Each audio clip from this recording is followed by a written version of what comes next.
Karena kan anak itu bolak-balik terus ya dari rumah sakit. Ya akhirnya ternyata Tuhan lebih sayang terhadap anak itu. Ya anak itu dipanggil kayak sama Yang Maha Kuasa. Disitulah Tari sangat terpukul banget.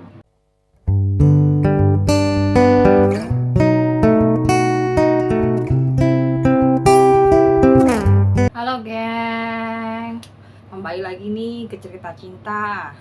Nah akhirnya gue dapat cerita nih geng dari kawan kita yang sudah kirim email ke gue. Kita sebut aja namanya Mbak Matahari ya, karena dia suka bunga matahari, jadi minta disebut Matahari. Oke geng, gak usah banyak bacot, kita masuk aja ke ceritanya.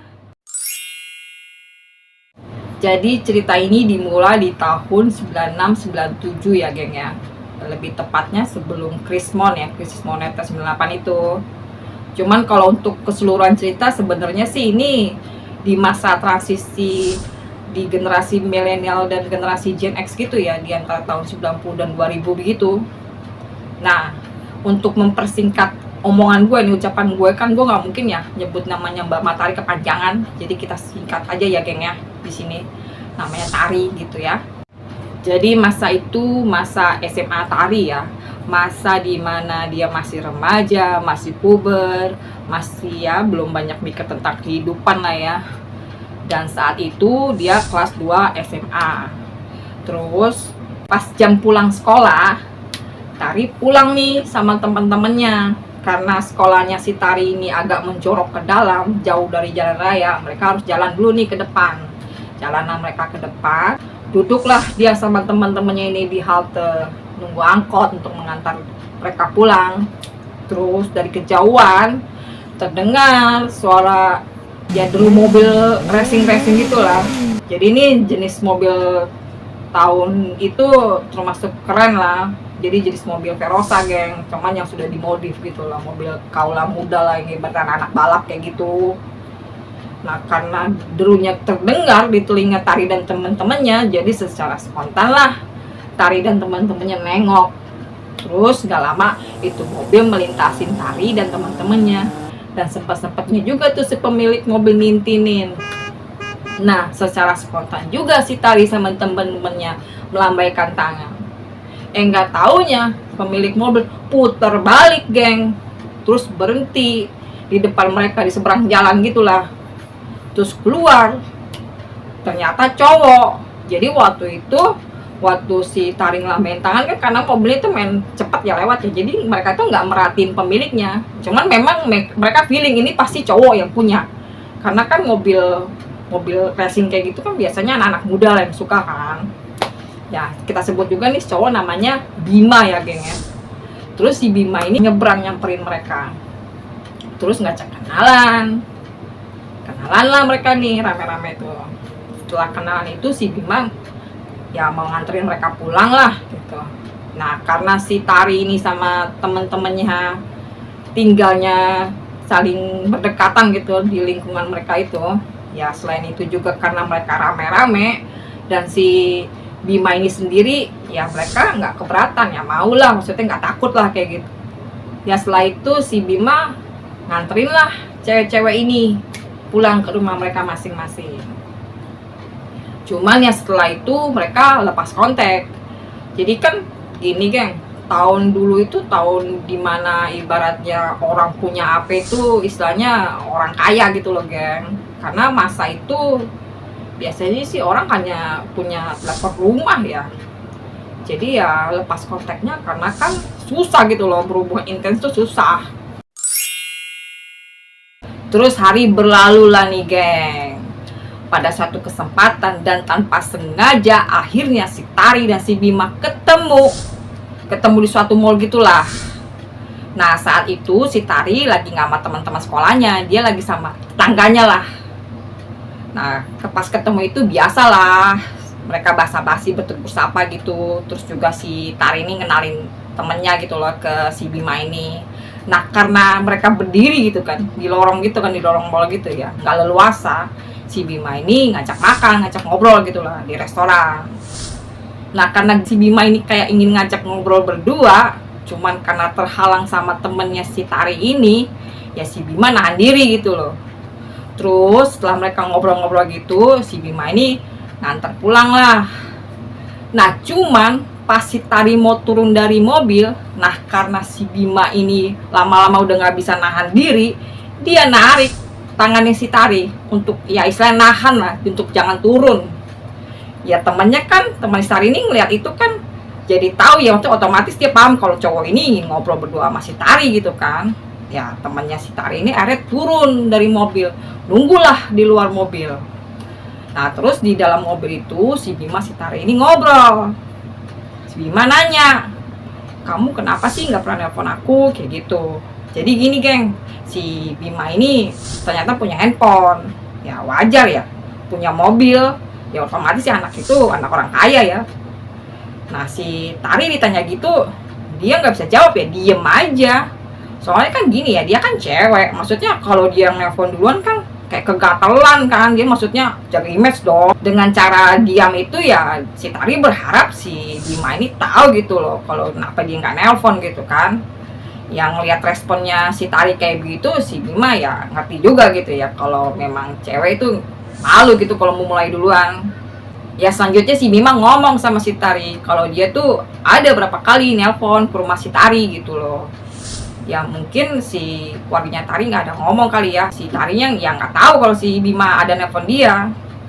Terus habis itu si Bima ngomong, nanti hari Sabtu aku boleh nggak ke rumah kamu. Dengar hari Sabtu kan ya tahu kan gengnya, cowok berkunjung ke rumah cewek hari Sabtu lagi, ngapain coba?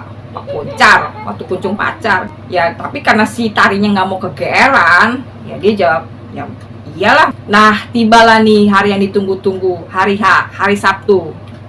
Datanglah si Bima ini ke rumah si Tari, berkunjunglah dia ke sana. Duduklah mereka berdua di teras. Nah biasa nih obrolan di antara mereka masih obrolan basa-basi. Cuman karena si Bima ini ternyata orang yang nggak bisa nahan diri, nggak lama kemudian dia ngomong sama si Tari. Dia ngomong terus terang, dia bilang aku suka sama kamu. Ya si Tari dengar itu dia terkejut ya. Maksudnya dia mau jawab apa gitu kan, nggak mungkin dia jawab iya. Ya selain dia punya harga diri ya dia juga bingung, ini baru momen dekat mereka, ini baru pada saat ini mereka dekat gitu loh. Nggak mungkin dia jawab secepat itu untuk jawab iya ya kan. Nah terus dia bilang nggak bisa ngasih jawaban sekarang gitu loh. Terus si Bima nanya kapan gitu. Ya si Tari bilang ya nantilah aku telepon kamu. Nah setelah pertemuan itu beberapa hari kemudian lah, karena si Bima ini merasa kayak digantung-gantung, si Tari ini nggak nelpon-nelpon juga, si Bima ini datang ke sekolahnya si Tari gitu loh. Jadi datang pas jam pulang sekolahnya si Tari. Ya otomatis si Tari kan kaget gitu ya. Dan selain itu juga buat geger satu sekolah. Ya gimana nggak geger ya, yang datengin kan cowok bawa mobil lagi. Ya kalau anak-anak remaja kan lihat gitu keren gitu kan.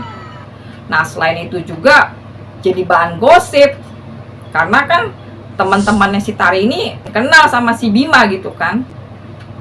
Nah kenapa jadi bahan gosip? Karena si Bima waktu dia nyamperin si Tari, dia turun dari mobil, dia ngomong sama teman-temannya si Tari ini kalau dia itu ingin ketemu si Tari. Otomatis kan teman-temannya udah bisa menilai ya kalau si Bima ini hanya ingin nemuin si Tari gitu loh. Ya akhirnya si Tari naiklah mobilnya si Bima ini. Bima nganterlah si Tari ini pulang. Terus dalam perjalanan si Bima ini langsung aja tancap gas, nanya gitu loh, nagih janjinya lah dia itu. Ya sebenarnya si Tari ini suka sama si Bima. Ya si Tari akhirnya jawab ya, dan akhirnya mereka pacaran lah. Di awal pacaran mereka biasa semua terlihat manis, semua terlihat indah. Nah berjalannya waktu, akhirnya si Tari tahu siapa Bima ini. Bima ini ternyata geng, red flag, kadal darat.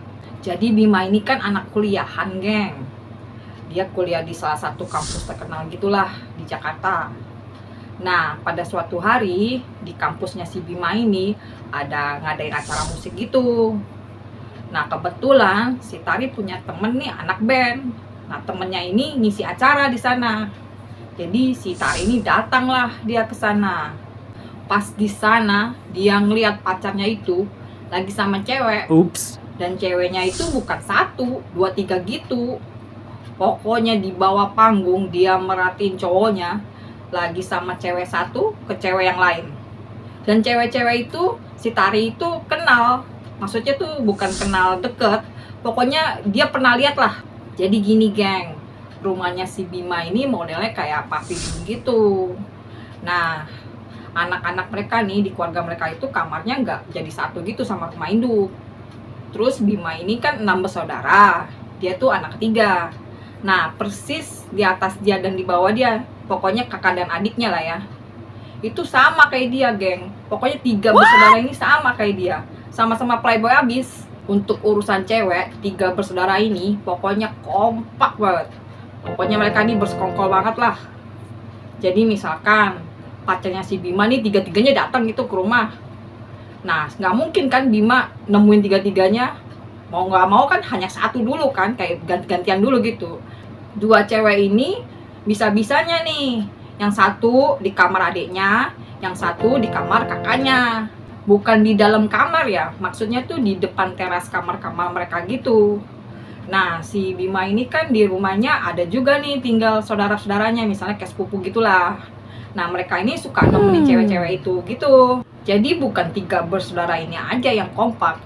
Saudara-saudara yang pada tinggal di rumah itu pun pada bantuin nemenin cewek-cewek itu. Jadi hal ini pun berlaku ke abangnya dan ke adenya kalau cewek-cewek mereka datang gitu bentrok. Jadi setelah acara itu si Tari mulai mikir nih, pantes dia nggak pernah diajak main ke kampusnya si Bima.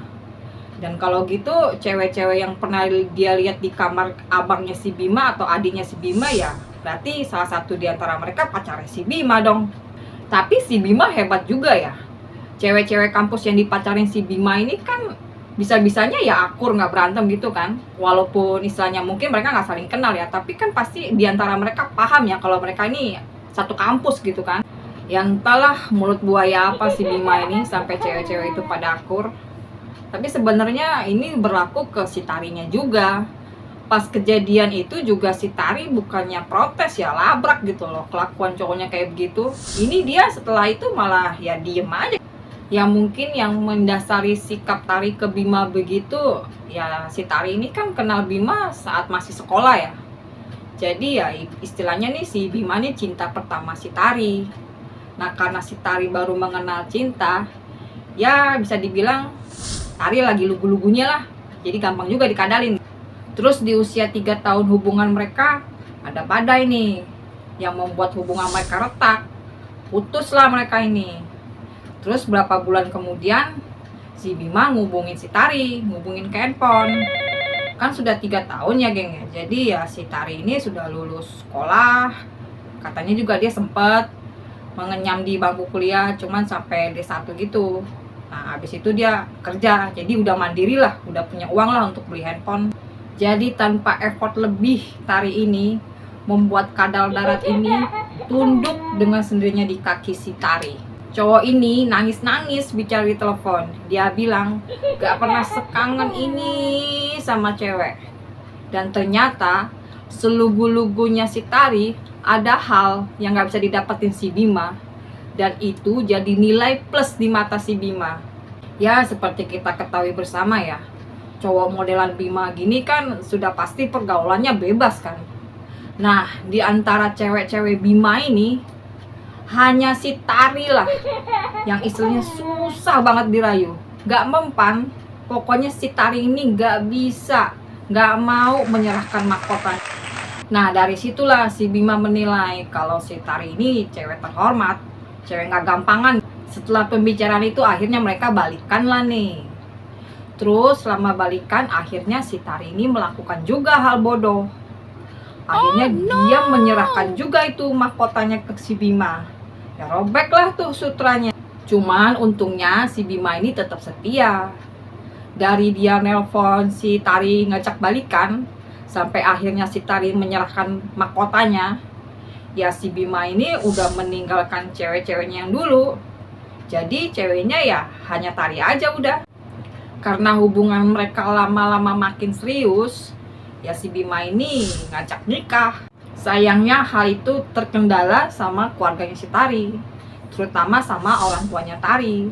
Jadi orang tuanya Tari ini nggak suka sama si Bima ini. Kan si Bima ini gayanya kayak parlinti begitulah. Nah, sedangkan keluarganya si Tari ini lebih ke toto kromo gitu, tata krama gitu. Bima ini tahu kalau keluarganya Tari itu nggak suka sama dia. Ya karena itu si Bima ngasih ide gila gitu ke si Tari. Dia bilang, ya dia ingin hamilin si Tari ini. Karena akhirnya si Tari ini hamil lah di luar nikah. Ya daripada perutnya si Tari ini makin gede, mau nggak mau orang tuanya si Tari menikahkanlah si Tari sama si Bima. Akhirnya menikahlah mereka berdua ini.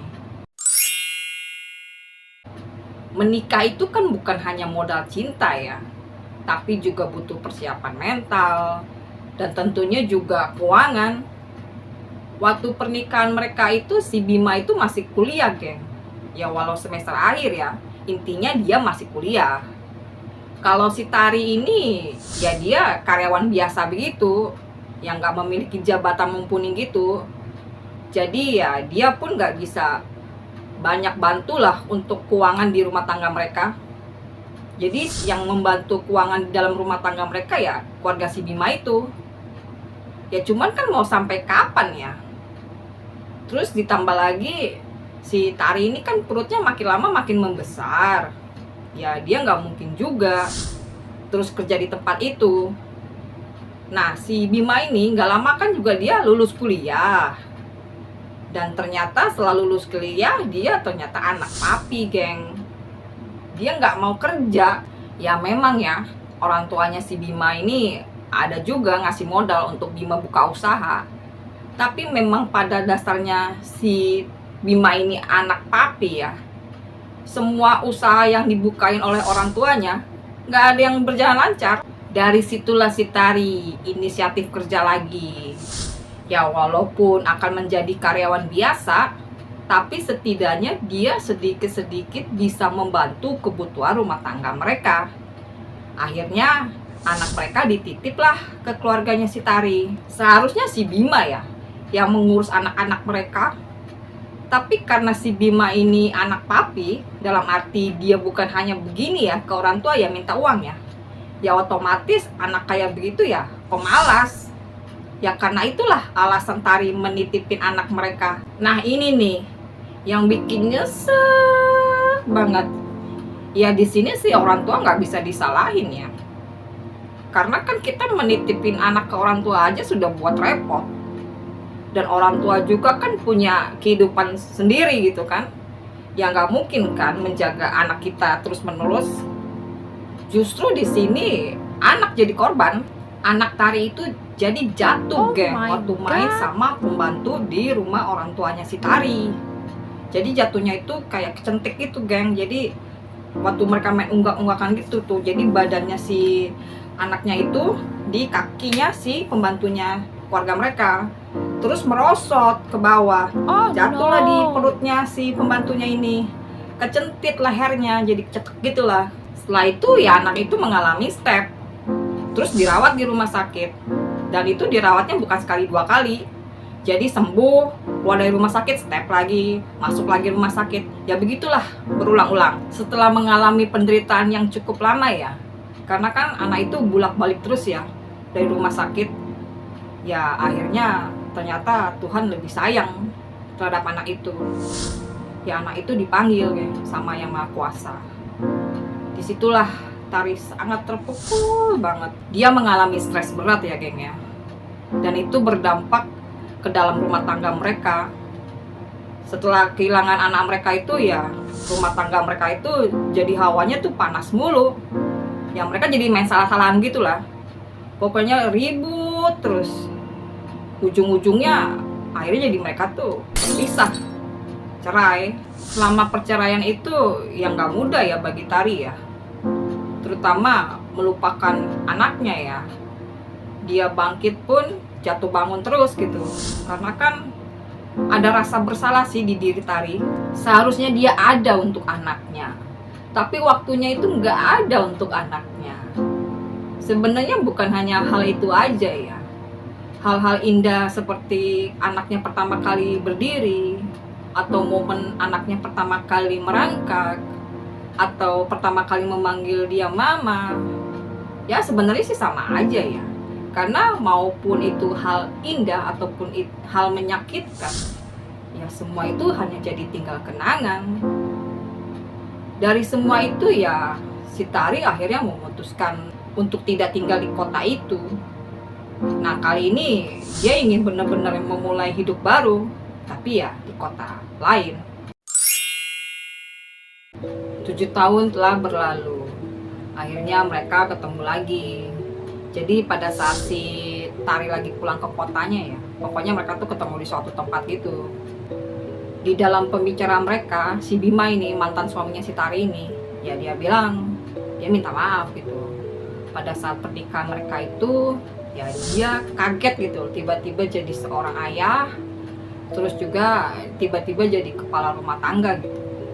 Ya walaupun semua itu dia merasa itu semua gara-gara dia ya, maksudnya dia kan yang memberi ide gila gitu untuk menghamilin si Tari agar mereka menikah gitu kan. Ya dia merasa semua itu salah dia, sampai akhirnya mereka tidak memberikan kasih sayang ke anak mereka dan kehilangan. Tapi Tari pun merasa itu ada campur tangan dia, karena kan waktu si Bima ngasih ide gila itu si Tari menyetujui. Terus selanjutnya si Bima pun bilang selama perpisahan dia sama Tari ya, selama mereka bercerai, dia itu ada nyari-nyari Tari ya. Dan itu berlangsung hampir 4 tahun ya dia menunggu Tari ya. Ya dia berharap si Tari ini balik lagi gitu sama dia. Ya karena apapun ceritanya si Bima ini masih mencintai Tari. Dan itu pun sampai detik ini pun dia ngomong belak-belakan kalau dia tuh masih sayang, kangen banget malah. Hanya di tahun keempat itu akhirnya memang dia menikah ya. Itu pun karena dari paksaan ibunya ya, memaksa dia untuk menikah. Sebenarnya ibunya tuh agar dia cepat move on dari si Tari, makanya dijodohin si Bima ini sama cewek lain. Dan lucunya nih, pas si Bima ngomong gitu, dia malah bilang kalau dia tuh gak bahagia sama istrinya sekarang. Dan dia berharap kalau si Tari ini mau nikah lagi sama dia. Jadi jatuhnya kayak jadi si Tari ini istri kedua ya. Ya Tari kan gak mau ya, ketawa juga dia denger itu. Ya si Bima bilang kalau dia walaupun dijadiin istri kedua, dia akan seluruhnya tuh waktunya hanya untuk si Tari gitu. Dan dia juga ingin memperbaiki kesalahan dia yang lama terhadap si Tari, karena dia bilang dia ini sudah jadi pria mapan, sudah punya penghasilan sendiri. Ya dia bilang dia developer perumahan gitulah. Dan dia meyakini kalau kali ini dia bakal bisa membahagiakan Tari gitu. Ya dia belajar dari kesalahan dia yang lama ya. Ya cuman si Tari ya tentunya nggak mau ya. Dan Tari pun merasa dia sudah punya kehidupan baru ya, udah punya pacar juga si Tari ini. Ya si Tari hanya bisa bilang ya jalanin hidup kita masing-masing lah. Ya anggap aja apa yang terjadi sama diri kita ini ya itu jadi pelajaran hidup yang sangat berharga. Ya setelah pertemuan itu 1 tahun kemudian si Tari menikah sama pacarnya. Jadi ya sekarang antara si Tari dan si Bima ini ya hidup masing-masing. Nah itu dia ceritanya geng. Ya bisa dibilang cerita cinta ini penuh lika-liku ya. Cinta pada pandangan pertama, terus pengkhianatan, buah dari kesabaran, ya masih banyak lagi ya. Tapi yang paling sangat menyakitkan ya kehilangan anak mereka ya. Memang masa muda masa yang paling indah ya, tapi masa dimana kita juga belum bisa berpikir dewasa ya. Jadi di sini pun gue mengingatkan ya geng, dari cerita ini ya, ya kita bijaklah dalam berkomentar ya. Karena kan semua orang punya badai masing-masing ya, punya masalah masing-masing ya. Dan punya juga hal-hal bodoh, hal-hal kesalahan di masa lalu. Ya karena itu kita harus bijak dalam komentar ya geng ya. Ya karena kesempurnaan itu hanya milik Tuhan. Nah geng, jangan lupa kalian kirim email untuk cerita-cerita kalian yang ingin berbagi sama gue. Di sini ceritanya boleh sad ending atau happy ending. Dan tentunya juga gue mengucapkan terima kasih ya untuk Bang Batari ya yang sudah berbagi cerita-cerita ini ke gue. dan juga akhirnya kalian bisa mendengar cerita cinta ini. Dan jangan lupa geng untuk subscribe, like, comment, dan share. Oke? Sampai ketemu lagi ya geng. Bye bye.